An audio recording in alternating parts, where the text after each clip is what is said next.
ఊహించుకొని ఊహల్లో ఉండడమే కానీ అస్సలు మనం అనుకోలేదేమో అనుకున్నాను, కానీ మరగైపోతే అస్సలు చేసిన కష్టానికి ఫలితం లేకుండా పోయింది. ఎంత కంట్రోల్ చేసుకుందామన్నా నా వల్ల అయితే.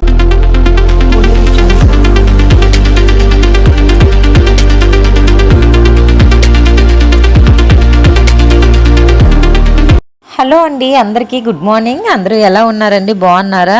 నేనైతే చాలా చాలా చాలా బాగున్నానండి. మీరందరూ అమ్మవారి ఆశీస్సులతో చాలా సంతోషంగా ఉండాలని మనస్ఫూర్తిగా అయితే కోరుకుంటున్నానండి. ఈరోజు వచ్చి ఫ్రైడే అనమాట. ఇంకా ఉదయం లేచిన తర్వాత దేవుడికి అయితే ప్రసాదం అయితే కొంచెం పెట్టాను అమ్మవారికి. ఇంకా పులిహోర అయితే వండాను. ఇంకా అది అయిపోయిన తర్వాత ఒక సైడ్ అయితే పూజ అయితే ఇలా చేస్తానండి. ఇంకా మార్నింగ్ పూజ చేసి ఇంకా ప్రసాదం పెట్టలేదు ఏంటి అనుకుంటున్నారా? పువ్వులు అన్ని పెట్టేసి సెట్ చేసి ఇంకా దీపం అయితే వెలిగించలేదు. వెలిగించకుండా పక్క రూమ్లోకి వెళ్ళి జుట్టు అయితే విరబూసున్నాయి పెట్టుకోవడానికి పక్క రూమ్లోకి వెళ్ళాను. ఇంక వెళ్ళి వచ్చినప్పటికైతే మా హస్బెండ్ వండిన పులిహోర అయితే సగం వేసుకొని తినేసారండి. ఇంకా నాకు మహా కోపం అయితే వచ్చింది. ఇంకా ఆ టైంలో ఏం చేయాలో తెలియక బనానా ఇంట్లో ఉంటే ఇంకా అవి అయితే ప్రసాదంగా పెట్టాను. యాక్చువల్లీ ఇలాంటి పూజలు చేసినప్పుడు ఎవరికి తిట్టకూడదు, ఏం అనకూడదు, మనసు ప్రశాంతంగా ఉండి పూజ అయితే చెయ్యాలంటారు. మరి ఇలాంటి పనులు చేస్తే మనసు ఎలా ప్రశాంతంగా ఉంటుంది చెప్పండి? అంత కష్టపడి ఉదయానికే లేచి దేవుడికి ప్రసాదం అయితే ఇష్టంగా చేశాను. పులిహోర అది కూడా అమ్మకు చాలా ఇష్టమని. ఇంకా చేసింది టేస్ట్ కూడా చేయలేదండి నేను.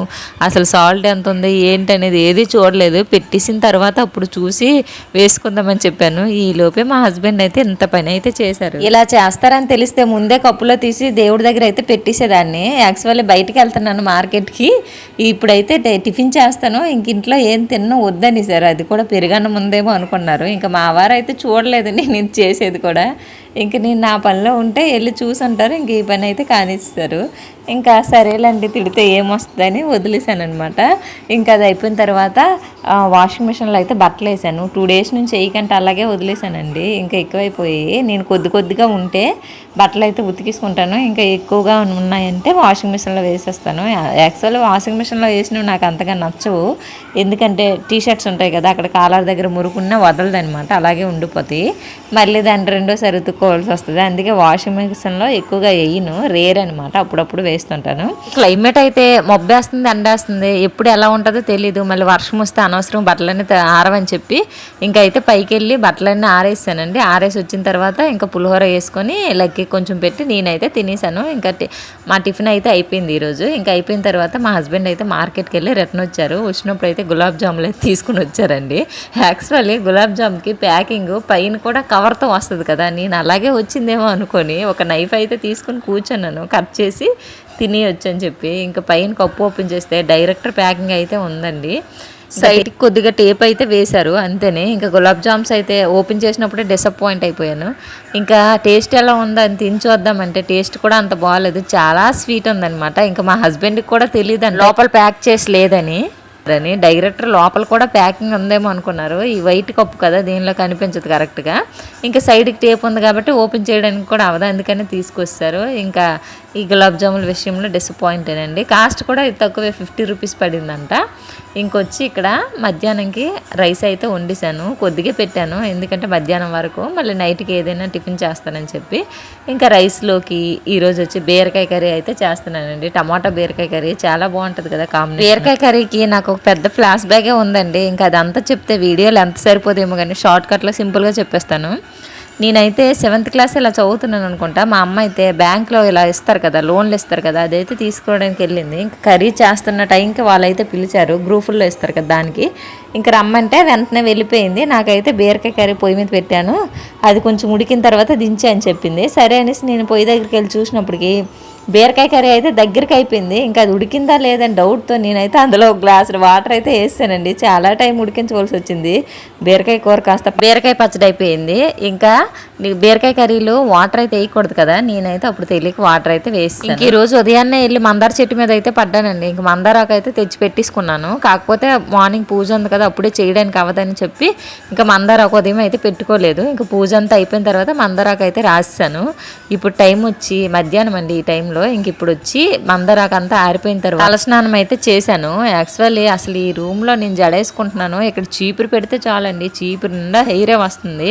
దువ్వుని పెట్టాలంటేనే భయం వేస్తుంది. లక్కీ పుట్టినప్పటి నుంచి నన్ను నేనే కేర్ తీసుకోవడం మానేశాను. ఇంకా జుట్టుకేం కేర్ తీసుకుంటాను చెప్పండి. ఇప్పుడు తలస్నానం చేశాను, ఇలా లాగినా కూడా ఈ వెంట్రుకలు అయితే వచ్చేస్తున్నాయి. ఎంత హెయిర్ ఫాల్ అయితే అయిపోతుంది. లాస్ట్ టైం ఒక ఆవిడ హెయిర్ కొనడానికి అయితే వచ్చింది. ఇంకా నా హెయిర్ చూపిస్తే ఆవిడ 750 రూపీస్ అయితే ఇస్తానని చెప్పిందండి. ఇంకా మళ్ళీ ఎంత ఉంటే అప్పుడు 1500 అయితే ఇస్తానని చెప్పింది. ఎలాగో ఊడిపోతుంది కదా, అంత అవుతుంది అని చెప్పి ఆవిడకి హెయిర్ అయితే ఇవ్వలేదు. మళ్ళీ తెచ్చి నా దగ్గరే పెట్టేసుకున్నాను. ఇంకా చాలా హెయిర్ ఫాల్ అయితే అయిపోతుంది. దీనికి సొల్యూషన్ ఏమైనా తెలిస్తే మీరు కమెంట్ సెక్షన్లో అయితే నాతో షేర్ చేసుకోండి ప్లీజ్. లేకపోతే నేను గుండెలో కనిపిస్తే ఆ వీడియోలు మీరు చూడలేరు. అందుకే ఏదైనా సొల్యూషన్ ఉంటే ముందుగా చెప్పండి అంటున్నాను.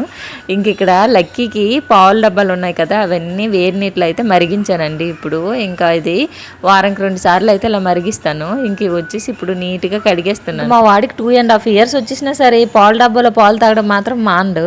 గ్లాస్లో ఒకవేళ ఇచ్చినా సరే అసలు తాగడండి, పాల డబ్బాయే ఉండవలసిందే. లాస్ట్ టైం మా ఇంటికి వెళ్ళినప్పుడు పాల డబ్బా అయితే తీసుకెళ్ళడం మర్చిపోయాను. ఇంకా అప్పటికప్పుడు ఈ డబ్బా అయితే తీసుకున్నాం కొత్తది మళ్ళీ ఇది. ఎందుకంటే ఆడి గ్లాస్లో ఇచ్చినా సరే అసలు తాగలేదండి. ఇంకెన్ని రోజులు ఉంటే అన్ని రోజులు పాలు తాగడం మానేస్తాడని భయంతో ఆ కొత్త డబ్బా అయితే తీసుకున్నాము. ఇంకా నా హెయిర్ చూడండి ఇక్కడైతే ఆరిపోయిన దాన్ని క్లిప్ అయితే పెట్టాను. పెళ్ళికి ముందు అయితే చాలా పెద్ద జుట్టు అయితే ఉండేది నాకు. ఇంకా పార్లర్కి వెళ్ళి ఒకసారి అయితే కటింగ్ చేశాను. అప్పటి నుంచి నా హెయిర్ అయితే ఇలా అయిపోయిందండి, చిన్న తోక అయిపోయింది. ఇది ఎప్పుడు పెరగదు, ఒకవేళ పెరిగినా సరే మొత్తం ఊడిపోతుంది. ఇలా క్లిప్ పెట్టాను కానీ లోపల తలకాయ కనిపించేస్తుంది. ఇంకా అది కవర్ చేసుకోవడానికి బేబీ హెయిర్ని అయితే ముందుకు లాగేసి పెట్టుకుంటున్నాను. లేకపోతే లోపల తలకాయ అంతా కనిపిస్తే మరీ బాగోదు కదా. నేను రెడీ అయ్యి బొట్టు పెట్టుకుంటే మా వాడికి బొట్టు పెట్టినంత వరకు వదలలేదు. నాకు బొట్టు కావాలని చెప్పాడు. వాడికి కూడా ఒక బొట్టు అయితే పెట్టేశాను. చూడండి బొట్టులో క్యూట్గా ఉన్నాడు కదా మా లక్కీగాడు. ఇంకా లక్కీకి అయితే పాలు మరగబెడుతున్నాను. ఇంకా పాలు మరగబెడితే వీడైతే ఎలా మరగబెడుతున్నాము నాకు కూడా చూపించాను అయితే వదలట్లేదు, గోల్ చేస్తున్నాడు. ఇంకా అందుకని ఎత్తుకొని అయితే ఎలా మరగబెడుతున్నాను ఏంటనేది కూడా లక్కీ గడికి అయితే చూపిస్తున్నాను. అదేంటో వీడికి ఒక ఆనందం. నేను పొయ్యి దగ్గర నుంచి ఏదైనా వంట చేశానంటే ఇంకా పైకి ఎత్తి చూపించమంటాడు అది. ఇంకా వీడికి పాలు మరగబెట్టినప్పుడు అయితే మరీ జాగ్రత్తగా ఉండాలి, లేకపోతే పాలే ముట్టడండి. అదేంటంటే వీడికి పాలులో మేగడ ఉంటుంది కదా, అది అసలు తినడం ఇష్టం ఉండదు. ఇంకా పాలు వేసినప్పుడు డబ్బాలు వేసిన తర్వాత చిన్న పిసరారి నోటికి తగిలినా సరే పాలన్నీ వదిలేస్తాడు. ఆ భయంతో ఇంకా జల్లీలో వడపోసి పాలు అయితే ఇవ్వాలి వీడికి. అలాంటి ఇవ్వండి మహానుభావుడిలా తయారయ్యాడు మా వాడు. పాలనే కాదు చెప్పుకుంటూ పోతే పెద్ద లిస్టే ఉంది. కర్రీస్ ఏమైనా చేస్తాం కదా, ఆనియన్ ఉంటుంది కదా, ఆనియన్ కూడా తగలకూడదు. ఇంకా పోపులు వేస్తాం కదా కర్రీలో, ఆ పోపులు కూడా తగలకూడదండి. అంతెందుకు టమాటా వేస్తాం కదా, టమాటా పిసరు కూడా తగలకూడదు. అలాంటి టైప్ అనమాట మా వాడు. ఇంకా ఏదైనా ఇప్పుడు పులిహోర చేసినా సరే పోపులన్నీ పోపులు, నెక్స్ట్ శనగపప్పులు, నెక్స్ట్ పల్లీలు ఇవన్నీ ఉంటాయి కదా, అవన్నీ సైడ్కి తీసి ఓన్లీ రైస్ వరకు అయితే వాడికి పెట్టాలి. చాలా కష్టం వాడికి తినిపించడానికి. ఇంకా నైట్కి వచ్చి ఇక్కడ చపాతీ అయితే ప్రిపేర్ చేస్తున్నాను. ఇంకా పిండి ముద్ద కలిపినప్పటి నుంచి మా వాడైతే దగ్గరే కూర్చుంటాడు. ఆ పచ్చి ముద్దలు తినడం వాడికి అంత ఇష్టం. ఇంకా కొంచెం అయితే ఇచ్చేసాను వాడికి. అది తినకూడదు, కడుపులో పట్టేద్ది అంటారు, కానీ తప్పదు. ఇంకా అది ఇవ్వకపోతే గోల చేసేస్తాడు. నేనైతే చపాతీ కూడా చేసుకోలేను, అందుకే చిన్న ముద్ద అయితే ఇచ్చేసాను వాడు తిని. ఇంక ఇక్కడ చపాతీలన్నీ ముద్దలు చుట్టేసి ఇదిగోండి చేస్తున్నాను చపాతీ పిండి కలిపిన ప్రతిసారి ఎంత ఎక్కువ ఎందుకు కలిపిస్తాను అబ్బా, కొద్దిగా కలపాలనుకుంటానా, కానీ పిండి దగ్గరికి వెళ్ళినప్పుడు ఆటోమేటిక్గా ఎక్కువే పడిపోద్ది. ఇంక ఈ రోజు కూడా తక్కువ చేద్దాం అనుకున్నా కానీ 9 ముద్దలు అయితే అయినాయి. ఇంక 9 చపాతీలు ఇంకా అవి కాలినంత వరకు పొయ్యి దగ్గర వెయిట్ చేయవలసిందే. మా వాడికైతే ఈ చపాతీలు ఎలాగా లేట్ అవుద్దని ముందే కొంచెం అన్నం ఉంచి పెరుగన్నం అయితే వాడికి పెట్టేశాను. ఇంకా మేము ఎంత టైం చేసుకుని లేట్ అయినా సరే పర్లేదు. టీవీ ఆన్ చేసి పెడితే మా వాడైతే ప్రశాంతంగా పడుకుని టీవీ చూసుకుంటున్నాడు. మా హస్బెండ్ కూడా ఇంట్లో లేరు, షాప్కి వెళ్ళారు. వచ్చినప్పటికి ఎలాగో 9:30, 9 ఇలాగ అవుద్ది. అందుకని నేను ఒక్కదాన్ని ప్రశాంతంగా చపాతీలు అయితే చేసుకుంటున్నానండి. అదేంటో కానీ నేను సింగిల్గా ఉన్నప్పుడు చపాతీలు పంపితే ఇలా నీట్గా వస్తాయి కదా రౌండ్గా. అదే మా హస్బెండ్ ఉన్న రోజు అయితే పొయ్యి దగ్గరికి వస్తారు, నేను కాలుస్తాను నువ్వు పామి అంటారు. ఆ రోజు మాత్రం చపాతీలు చూడాలి, ఇండియా పాకిస్తాన్ మ్యాప్లాగా అయితే వస్తుందండి. అసలు బాగానే రావు అనమాట చపాతీలు. మరి భయంతోనో లేకపోతే ప్రేమతోనో లేకపోతే భక్తితోనో దేనితోనో అలా అవుతాయో తెలీదు. ఇంక ఈరోజు చూడండి ఎంత నీట్గా వస్తున్నాయి చపాతీలు. ఇంక ఈ చపాతీలో కాంబినేషన్గా ఆలు కుర్మా కర్రీ అయితే చేస్తున్నాను. ఇంకా ఒక సైడ్ ఇది ఉడుకుతుంది, మా హస్బెండ్ అయితే వచ్చేసారు. ఇంకా దాన్ని వీడియో తీద్దామని చెప్పినా సరే ఇంకా మా హస్బెండ్ ఆకలితో ఉంటారు, నీ వీడియో అయినా నాకు పెట్టేది ఏమైనా ఉందా అంటారు. అందుకనే వీడియో అయితే తీయలేదండి. వీడియో ఎంతటి దాన్ని చేస్తున్నా, నచ్చితే లైక్ చేసి కామెంట్ చేసేయండి.